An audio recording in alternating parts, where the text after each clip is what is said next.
Hi there, I'm Christine Dunbar from speechmodification.com, and this is my Smart American Accent training.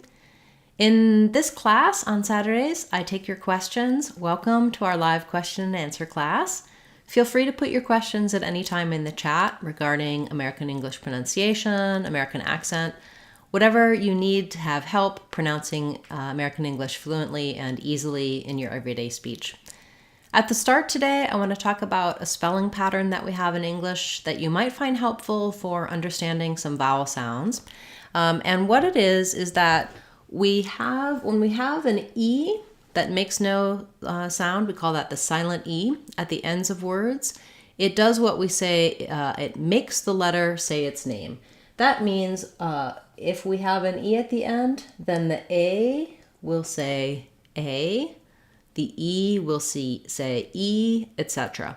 And because, of course, typically when we have letter A in a stressed syllable of a word, most of the time it's going to say the A vowel, like in hat or in cat. But when we take that E and put it at the end of hat, it changes this A, and then it becomes hate, which is the A diphthong.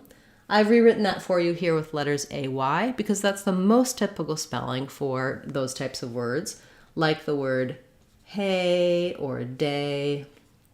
We also spell the A sound with a I, like in rain or chain.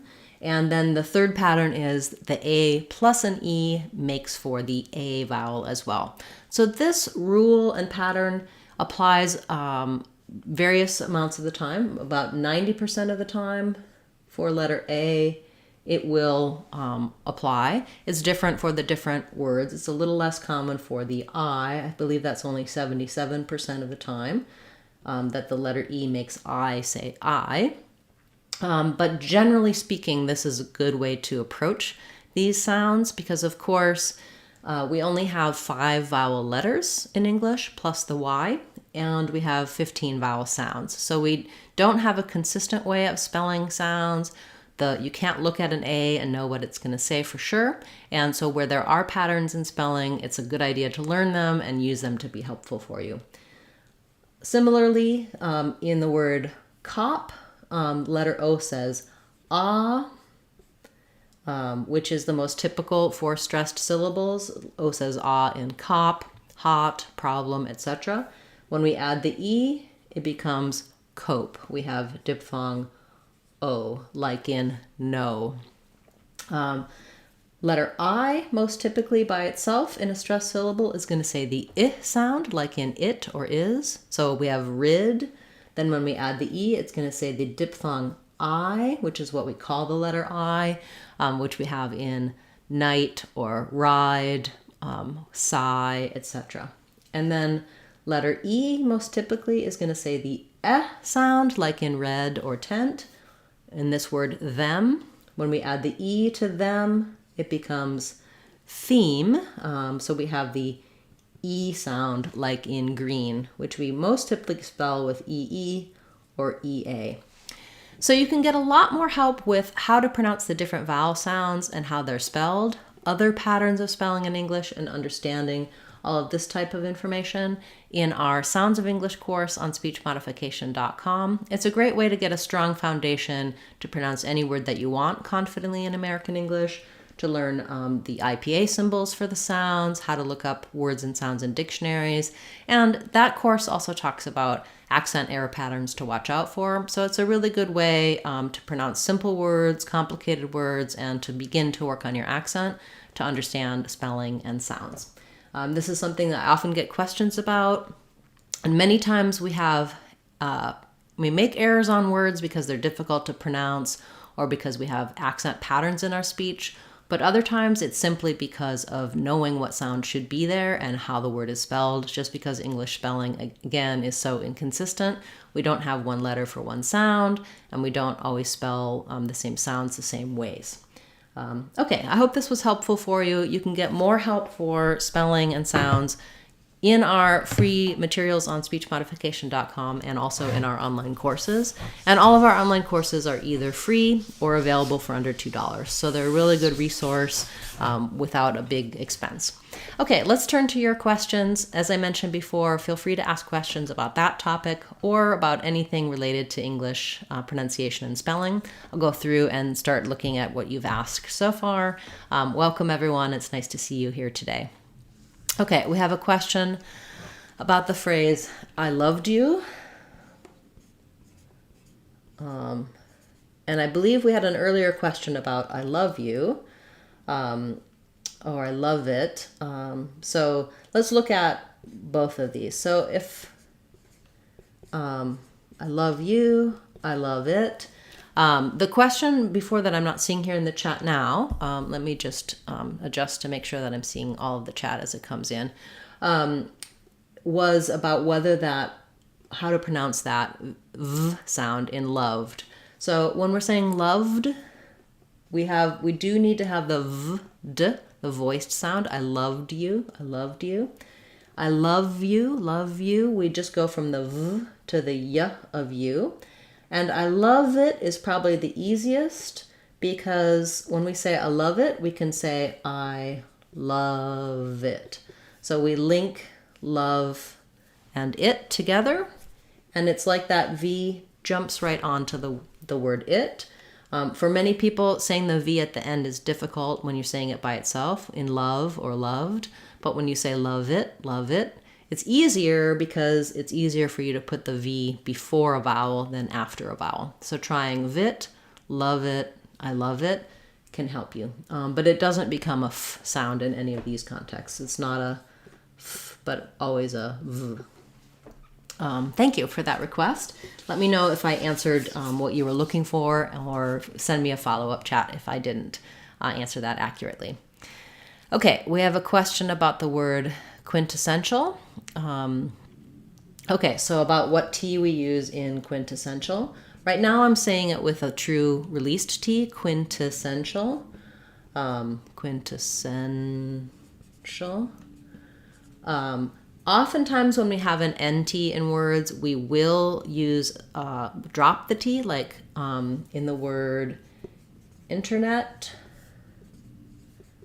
We often just say that as internet. In quintessential, you could say it that way, quintessential.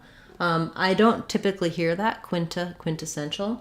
So more often, I think we hear a true aspirated T here, quintessential.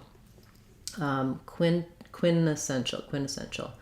It's the quintessential. Yeah, I think just because it doesn't really follow the rule, like typically when we have a T in the middle in a word like hotel, where the tel syllable is stressed, then we do a true T. What I mean by true T is the T at the start of words like ten or take has a little release of air, a puff of air that comes out. And in the middle of words, we don't always let that air out, and we do different types of T. But hotel functions, when the T is stressed, it functions like the beginning of a word that starts with T. So we do that true T. That's not the rule or the pattern here in quintessential. So I think the two options are either quintessential without the T, but to me that sounds strange, and I don't think I hear that. Or you could say quintessential, put that T in into that word.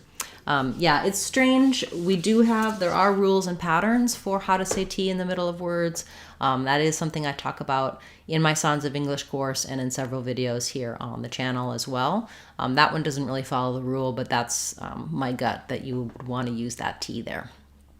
Okay. Question about what happens to the back of the tongue while making the dark L sound. Okay, so dark L, we're talking about words like tall or feel, where the L is at the end of the word.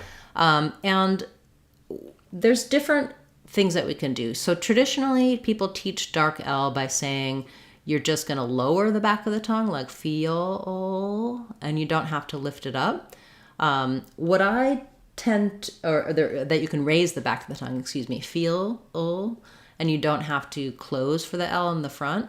What I find is most non-native speakers, when they try to do that, it sounds distorted and it will sound like feel, like it won't sound like an L sound.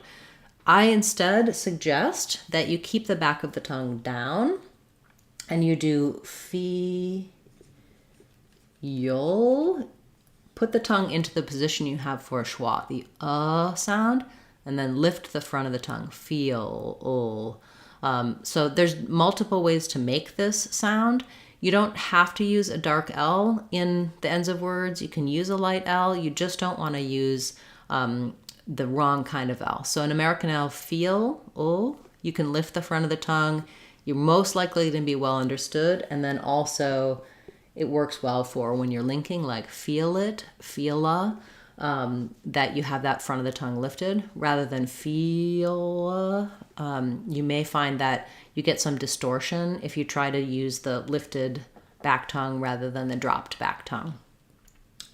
So yeah, you can hear me talk about this in my videos for dark L and syllabic L. There's a lot of different possibilities there. Generally, I would say making sure that you can hear that L sound is there and that it doesn't just sound like a vowel is very important. Okay, thank you for that request. We have a question about onomatopoeic. I think it's peic. So we have onomatopoeia. And so then if we change it to onomatopoeic, it would have the E sound. So onomatopoeic.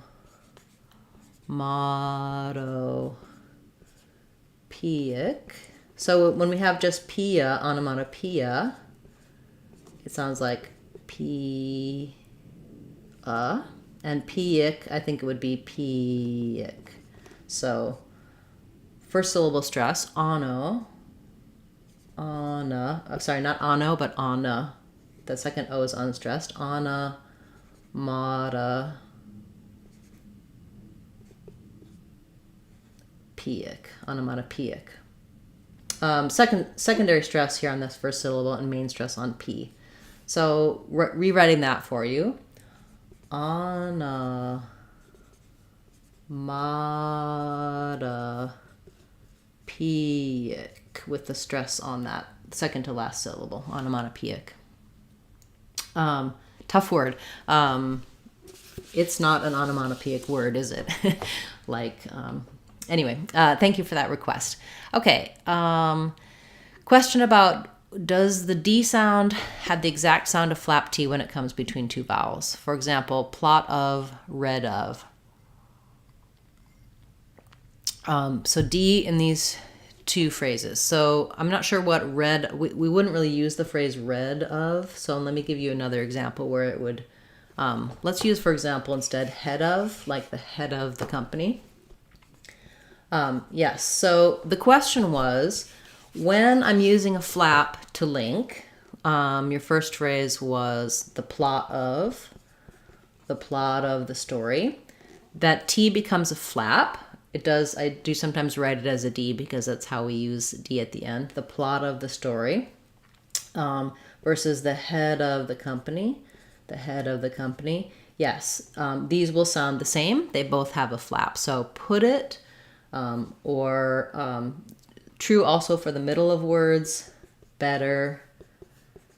If there were a word, let's use bedding because there's not a word better with a D. So bedding and bedding. Same, both are flaps. Plot of and head of, both are flaps. If you want more help for understanding flap T, check out my videos for that and also our Sounds of English course. We talk about T's and D's at the end, how we link them, and how to make those flap sounds. But to answer your question, yes, those two are the same. Okay, we have a question about the word southern. So first, let's look at south, because southern and south have a vowel change. So it's part of the challenge here. In south, we have the ow diphthong. It sounds like south. We also have a change on the TH sound. So in south, we have the ow sound, sow, and then the TH is voiceless, south. So it's not south, my voice is off, south. But when it changes to southern, we now then have a voiced TH sound, like in them or then. That happens sometimes in the middle of words and at the ends of words. And then our ow changes to an So now suddenly we have southern with the schwa vowel. So think of it like southern. So I'm from the south, I'm southern. The south exit, the southern states. Yeah, good request. I do believe I have a video about north and northern, south and southern that goes into possibly a little more detail. You can always, if you're on the channel at Speech Modification, find the search box right on my channel, and then you can type in your word and see videos that I have related to it. You can also leave comments on any videos, and I'll make sure that I send you a link if I've already covered your request in a video, or I'll add it to my list to cover in a future class if it's something that needs a little more detail. You can also search on YouTube generally. If you use the search box and type in your word, just add at speech modification, and then it'll show you my videos if you're looking for mine in particular, which I suggest that you do. Okay, we have a question about next question about the word dachshund.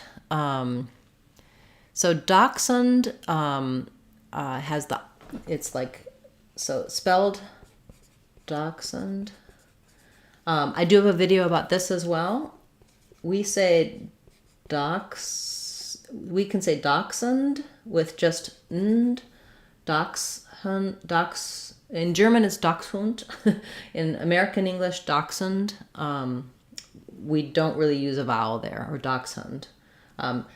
I will, after class, in the comments, put a link to my video on this one, because I'm remembering the German more easily than the English right now, but I'm thinking American English, dachshund. So dropping that H and that vowel sound. Thanks for that question. I'll do a little follow-up for you after class. Okay. Question about right here. Can I drop the H off of here and link as a flap? So if I were saying, you wrote, I need to write here. If I were saying, I'm right here, I'm right here, I'm right here. No, that one is not a case where you want to drop the H. The place where I could potentially drop the H and link, if I was saying, for example, come here, you'll hear people say, come here. Come here a minute, come here. But right here, right ear, it sounds like right ear. And we wouldn't do that. So you need your H in right here. Either I'm right here or please right here. That would lose its clarity if it linked. So the H is very specific where it drops and where it doesn't drop. When in doubt, don't drop it. Okay, great. We have a question about the D and U sound when they're together, like in words graduation, education, and did you. How about and you, could you, would you, should you? Okay, so if we have D plus U, do we always change it to you? Would you like to? Would you? So the reason that something like would you or could you ends up with more of a j sound is that in would and you, we have these two sounds, would you. And sometimes, just as we're naturally linking those together, we change it more to would you. It does not have to do that, though. I can say would you, could you, should you, and that's actually more accurate. The places where we typically would get a little bit more of that j sound is in casual speech. I might say more like, would ya? Would you come here? Would you like to? Would you like to? So when I'm changing the U to a schwa, would ya? Then that's where I'm more likely to change to would ya with the schwa. If I'm just keeping the U as an oo, would you like to? Would you come? Then I'm gonna be more likely to keep that y sound rather than switching to a j sound. You never have to switch to the j sound. So if it's easier for you, just stick with d and y together and skip the j part. It's something that just happens, I think, because of the physical movements there. It's not really something that's necessarily typical American English, even though I do see other people teaching that. I wouldn't necessarily feel like you had to switch to it at all. Okay, great. Thank you so much. Really good questions today. Nice to see all of you here. You may have noticed this week and recently I've been coming back to some of these Real Talk connected speech videos. That's something that I'm going to continue adding to our regular videos for Word of the Day and our videos for our names playlist, medical words playlist, etc. You can feel free to request and ask questions about that in this class. And also, if you're watching this as a replay, you can leave those types of questions in a comment on this video or in other videos. I will use those ideas to talk about topics at the start of our Saturday classes and also make specific videos answering your questions about words, about combined speech. It is about how, words do change when they're put together in phrases. So that's something that's important and helpful to learn about. I talk quite a bit about that in my Real Talk videos on our Real Talk playlist and in my Real Talk course online on speechmodification.com for those of you who are a little more advanced and looking to have native-like speech. Reductions and linking are an important part of it. And then, of course, we have a lot of support for specific words and sounds in all of our videos. I'll be back again tomorrow with another Word of the Day class, and also tomorrow we'll have our members-only class. So channel members, feel free to leave your requests throughout the week in a comment on any video, and I'll cover them on Sundays for you in that members class. If you're interested in joining as a channel member, you can click the join button and learn about that perk and other perks that we offer. Thanks so much for being a part of class here today. It was great questions, wonderful to see you all, and I look forward to seeing you next week in our Saturday live question and answer class, as well as throughout the week in our Word of the Day lessons and our additional videos. I'm Christine Dunbar from speechmodification.com. Remember, if you want to sound like a native speaker, you can do it. speechmodification.com. Bye everyone. Hope to see you again soon.